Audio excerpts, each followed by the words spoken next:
This is Mike Mozart of Jeepers Media on YouTube, and I've got a secret. It's a deep, dark secret. I'm telling you, you're going to be one of the first to find out. You know this SOPA law they're trying to pass, Stop Online Piracy? Well, guess what? The same people that are trying to get the law passed and have put up like $100 million in lobbying costs to get this law passed so they can control the internet are the same people that distributed the file sharing software. That's right. They're the ones that actually profited from the distribution of the software and taught people how to use it and then turned around and sued people like you for millions of dollars. They did. I'm not kidding. Just look up Joel Tenenbaum. They've sued him for hundreds of thousands of dollars. Poor college kid. They sue single moms for millions for downloading 24 songs. Hey, Google the name Jamie Rassett Thomas. Look at that. They sued and got $1.9 million judgment out of this single mom, and you are next with SOPA. They're going to sue you when SOPA passes. They want to make even a little bit of copyright infringement a felony online. If you do like a little karaoke song, or you have your wedding's first dance, you have a copyrighted song, they want to make you a felon and put you in jail and sue you for hundreds of thousands of dollars. They've done it before to little innocent kids. And you think, oh, I'm not in the United States, I'm fine. No, they're passing this law so they can send in the troops to arrest you and shut down websites in your country too. No kidding. Hey, if you don't believe me, look at this article. British student faces extradition to U.S. over copyright infringement. A 23-year-old British computer student faces possible extradition to the U.S. for linking to copyrighted content on his website. He didn't even post copyrighted material. The student, Richard O'Dwyer, was accused of copyright infringement after setting up a website, TV Shack, which had links to thousands of movies and TV shows, but did not host them. He just linked to them. But our government under Obama sent in the U.S. Department of Immigration. They're insisting that the U.K. ship him to the United States so we can put him in prison for 5 years. And what he did is not illegal in the U.K. But our government is insisting, and they may even storm England to get him, to bring him to justice here. They're going to use this to take over the internet and shut down sites like YouTube and Twitter and all your favorites so they can control it, so you have to watch their lame-ass, worthless TV shows. But you know what? I've got the secret to stopping it, and you're going to help me do it, right? Now, don't disappoint me. You got to do your part. Because once the lawmakers find out about this, I think they're going to stop that law. But if you're listening to those hearings, you know, it's all about online piracy, like downloading movies and TV shows and stuff like that. But who do you think... But come here. Who do you think really caused all that piracy, huh? Was it all these kids? No. They needed the tools to do it. Who distributed those tools? Guess who? CBS Television? The CNET division of CBS had almost the exclusive distribution of things like LimeWire, Kazaa, Morpheus, BitTorrent, Azurius, Vooz. CNET, Download.com, and ZDNet are divisions of CBS Interactive, which is owned by CBS Viacom. CNET distributed these little widgets that you would click on those sites. CNET would host the software on their own servers after they've tested it for effectiveness, after their editors approved all the copy and all the pictures, after they tested it thoroughly to make sure it worked perfectly. Then they'd allow it on their site, and they'd give people this widget, because the more downloads that appear on CNET's charts. Because at one time, CNET was a very popular site, and they wanted to be on those charts, so people would say, ooh, the most popular download of the day, I want to be there. Right now you're saying, hey, a lot of other sites had that software besides CNET. Oh, yeah, they did. It was co-branded with CNET. That's right. They made deals where they would distribute their content on sites like AOL, MSNBC, ESPN, Disney'sGo.com. Hey, now it's time to wake up. These SOPA supporters, most of them distributed the file sharing software and taught people how to use it. But before I go on, I have to explain something. File sharing software is perfectly legal. However, under the MGM versus Grokster U.S. Supreme Court ruling, they held that one who distributes a device, you know, the file sharing software, with the object of promoting its use to infringe copyright, as shown by clear expression or other affirmative steps taken to foster infringement, is liable for the resulting acts of infringement by third parties. This is regardless of the device's non-infringing uses. In other words, you can distribute it, but you can't encourage anyone to use it to infringe copyright. And do you know what? CNET and CBS did just that thousands of times. Hey, you SOPA supporting music rights groups, listen up to this. Now here's one of those ESPN, Disney, CNET co-branded pages. And what do we see here? One of the MP3 Insider file sharing smackdown tests, something they commonly did for quite a few years. Why did they use Britney Spears and Beatles and known artists? Disney, you put it on your ESPN site for the better part of a decade? Encouraging people to download and copy copyrighted materials? Why did you do it, Disney? Why? It doesn't make any sense. But why would Disney even have their own branded piracy software, branded for Go.com, one of their portals? That's right, the Walt Disney Company that's plowing millions into getting SOPA passed has a ghost of file sharing past. Their own branded file sharing service to get free MP3s branded the Go Network. And they use Scour as one of their search engines, and what do you know? They were suing Scour at the exact same freaking time. They were suing it and using it to help people procure songs. Disney, I thought you supported SOPA. That's right, guys. Disney's one of the key supporters of SOPA.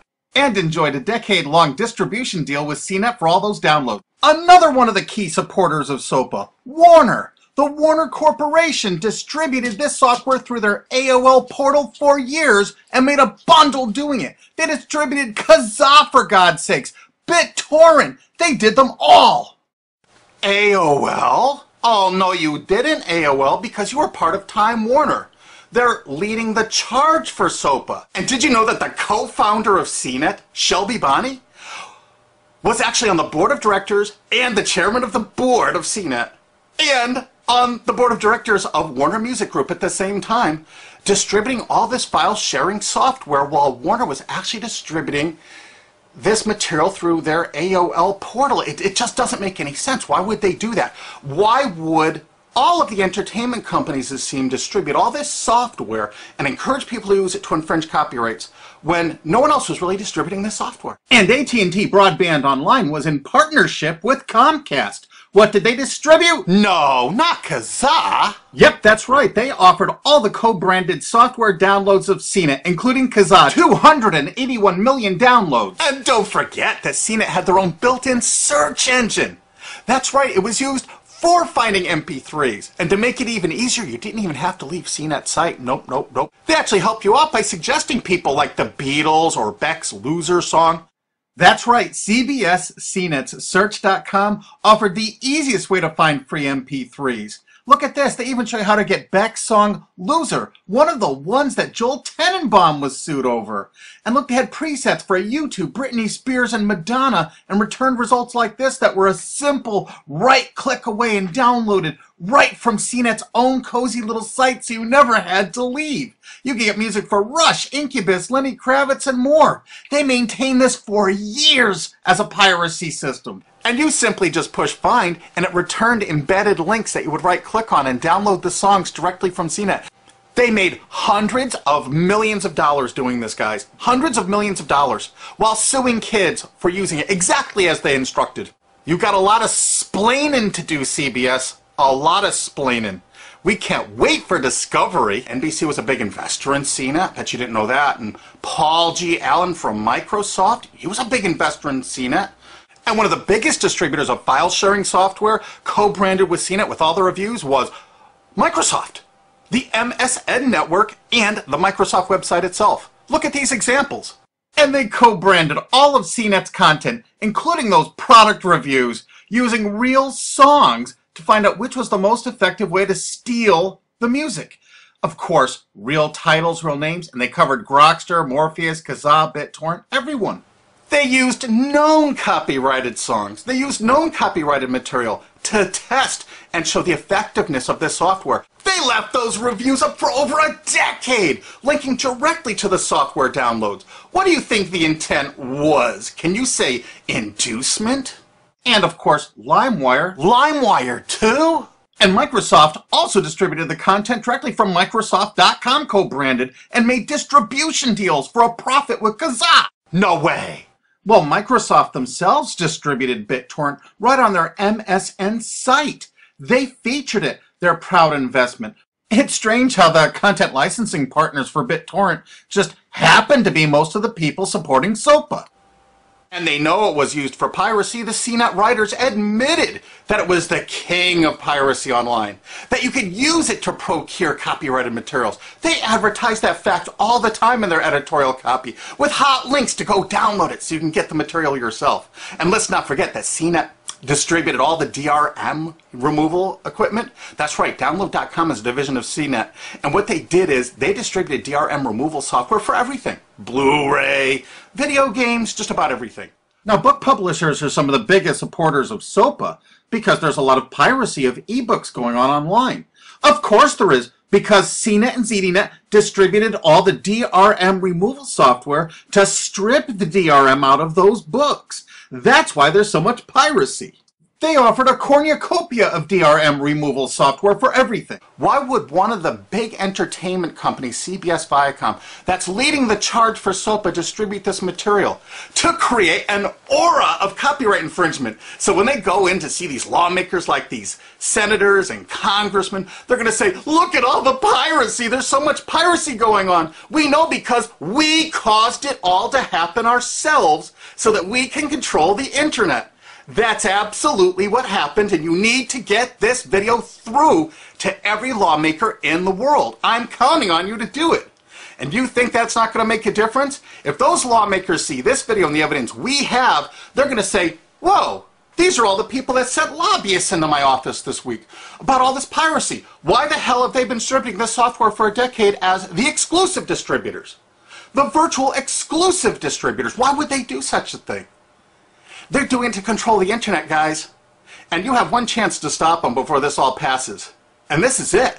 You want to be a hero, you get this to as many lawmakers in your country, attorney general's offices in your state, your senators, congressmen if you're in the United States, or the lawmakers in England, Australia, whatever country you're in. You're going to find out that CNET, ZDNet, that division of CBS, has offices in like 50 countries around the world. There's 50 different entities to sue for your country to recover damages. You have to get this video to every lawmaker in the world, even in your own country, because in your own country, I know your country's cash-strapped and they're going to come after you taxpayers like to get more money for their treasuries. Why not just sue the people that distributed the piracy software and caused all the piracy to happen? We've already been contacted by a half a dozen countries. We're giving them all the evidence we got, which is tens of thousands of pages, actually over 100,000, I think. It's hard to keep count. There's so much evidence. And all this evidence was gleaned from public sources on the internet. There's no secret hidden documents here. I just asked the lawmakers to drag these people into court, show them this evidence and say, why did you do it? How come you're here before us getting us to pass these laws when you were the ones that were the only ones that distributed the software at all and you profited from it? What did you expect was going to happen? They were going to use it to trade baby pictures? Hell no. Their own testimony in court for years in copyright infringement lawsuits said specifically the software was only used for copyright infringement. And they knew it. And they profited from it. And they intended for people to download it and use it for copyright infringement so they could go crawling to these lawmakers and throw hundreds of millions of dollars at them to get laws to control the internet and take down sites like YouTube and Twitter and Tumblr and all your favorites. And you're not going to let that happen. Alki David, the famous billionaire, has put up millions of dollars. And he's representing artists and writers that got wronged by this. You know what? They're going to get their damages from CNET and CBS. Big time. And we want answers, and we're going to get them. So if you care about your future, you're going to distribute this video, and you're going to make sure every lawmaker sees it. And I want to hear from some of those lawmakers, because we got lots of evidence. Don't forget to rate this video so it's the #1 top-rated video of the day. We want to make sure all the lawmakers see this. Don't forget to share this with your friends, because this is your last chance. You only have a few days to stop SOPA, okay? And if the lawmakers see this, I think they're going to go, put the brakes on immediately. And favorite this, because that's another way to get to the top of the charts on YouTube. I'm not putting advertising. I'm not making any money on this. And everything I've shown in this is fair use. If they take this down, this is fair use, and we're certainly going to file against that. But you know what? They're going to try to take it down because it'll take a week or so to get it back up so they can pass through that SOPA thing. So I want you guys to download this and re-upload it all over the internet. Change it some. Put some leaders in front of it. Shorten it. Cut it up. Whatever you have to do. Because they're going to do everything they can to take down this information because that's what they do and that's what they want SOPA for. Don't forget, CBS Viacom is the #1 supporter of SOPA and the #1 distributor of piracy software and the #1 promoter of it to use it for copyright infringing purposes. How is that not just totally screwed up?